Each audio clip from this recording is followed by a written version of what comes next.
तो आप अच्छा बोलते हो, मैं तो गुजराती हूँ। तो मैंने उर्दू में दिया, आप कैसे बोलता था?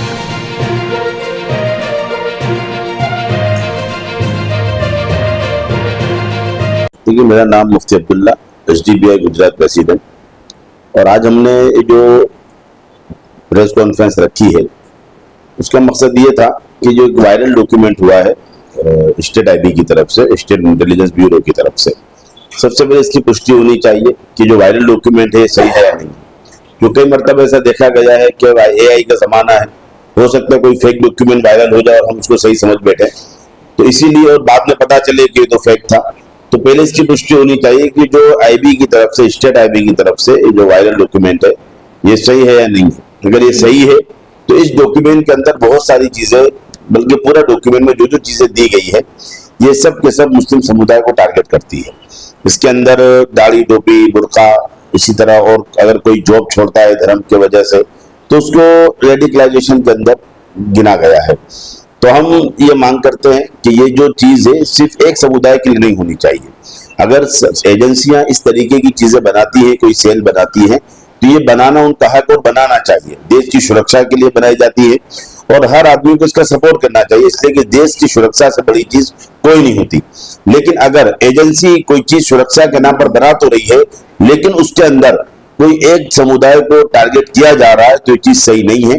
अगर अचानक दाढ़ी रखना, टोपी पहनना, मस्जिद जाना ये रेडिकलाइजेशन का हिस्सा है, तो अचानक कोई टीका लगाने लगे, अचानक कोई मंदिर जाने लगे, किसी को अपने धर्म पर पालन करने का अचानक ख्याल आया कि अब तक कहाँ था, अब मुझे अच्छा पालन करना चाहिए, तो किसी भी धर्म का होगा वो अपने धर्म पर अगर पाबंदी शामिल करता है तो फिर आप सभी को रेडिकलाइजेशन में गिनेंगे।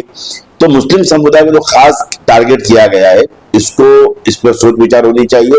और अगर ये डॉक्यूमेंट वायरल जो सही है तो हमने भी इसको लेकर एक RTI भी की है, और RTI के माध्यम से हमने जानने की कोशिश की है कि अगर ये डॉक्यूमेंट सही है या नहीं। अगर ये सही है तो हम इसके खिलाफ लीगली कोर्ट भी जाएंगे और जो भी लीगल कार्रवाई होनी चाहिए हम उसको करेंगे।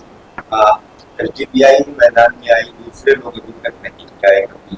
देखिए, ये चीज तो आवाम को समझनी चाहिए कि जिन लोगों को वोट देते हैं, जिनको जिताकर अपना नुमाइंदा बनाते हैं, ऐसे मौके पर सबसे ज्यादा जरूरी है कि वो लोग मैदान पर आए। और HDBI सिर्फ एक मुद्दा नहीं है कि इसमें मैदान पर आई है, ऐसी बहुत सी चीजें हैं कि जिसमें HDBI मैदान में थी और आइंदा भी रहेगी, चाहे वक़्फ़ का प्रोटेस्ट हो, उसके अलावा और भी बहुत सी चीजें हो जहां पर कोई नहीं होता, सबसे पहले HDBI अपनी आवाज को बुलंद करती है।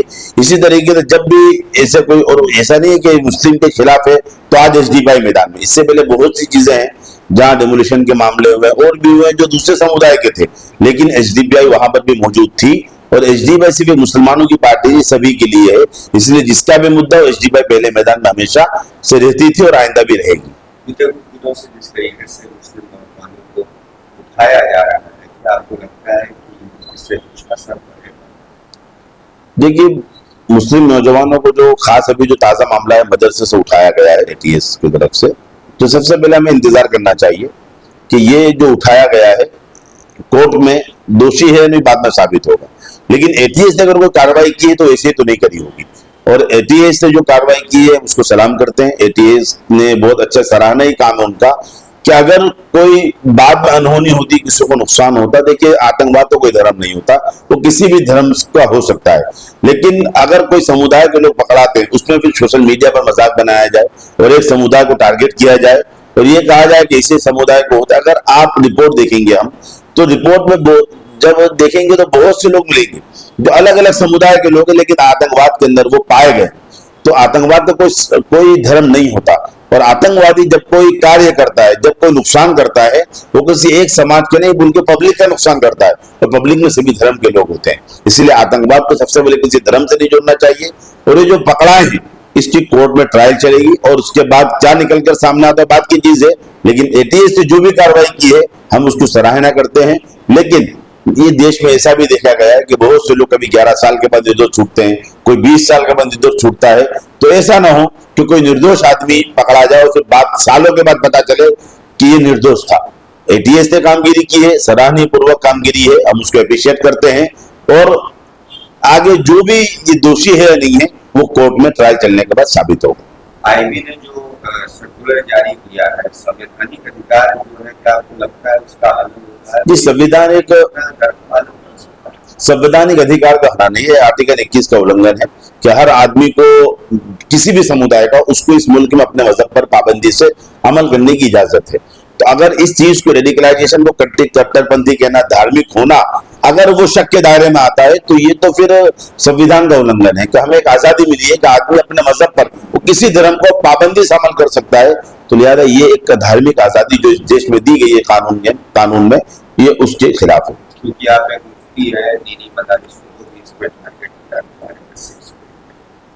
देखिए, दीनी मदारिसों को टारगेट किया गया है तो ये मदारिस वालों को भी इस पर बोलना चाहिए और हर एक को मिलकर, देखिए ये सिर्फ एक HDBI की लड़ाई नहीं है, ये तमाम मदरसे, तमाम मुस्लिम समुदाय, हर एक को टारगेट किया गया है। तो इसमें जितने लोगों को टारगेट किया है, तमाम मुस्लिम समाज के इस पर मुतफक्किर होना चाहिए और सिर्फ एक मदरसे नहीं, उसके अलावा जितने भी लोग हैं, जितनी भी कम्युनिटी है, इस मुसलमान में जितने लोग हैं, उस सबको एक होकर इसमें एक जागरूकता पैदा होनी चाहिए कि जो तुम्हें कानूनी अधिकार दिया गया है वो छीना जा रहा है। लिहाजा जो छीनाना या जो कानून अधिकार है उस पर पाबंदी से अमल कर सके मुसलमान, इसके लिए हर एक को फिक्रमंद होना चाहिए। उसमें एक चीज ये भी कहा गया कि हनफी और वहाबी खास, तो आपको लगता है कि मुसलमानों को मसलन में बांटने की कोशिश होगी? जी बिल्कुल, बांटने की कोशिश ही कह सकते हैं इसको, क्योंकि उन्हें अगर मुस्लिम समुदाय भी लिख देते तो हनफी और वहाबी दोनों को आ जाता हो, लेकिन अलग अलग किया गया है।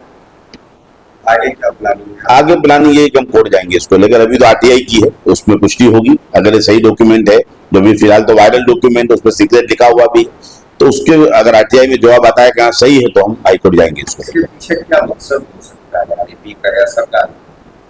ठीक है, मकसद तो क्या हो सकता है वो तो बात हम नहीं जानते उनका मकसद क्या है, ठीक है, लेकिन एक समुदाय को टारगेट होता हमें नजर आ रहा है और हमें उसका एक अफसोस है, इसीलिए हम इसको लेकर कोर्ट जाएंगे।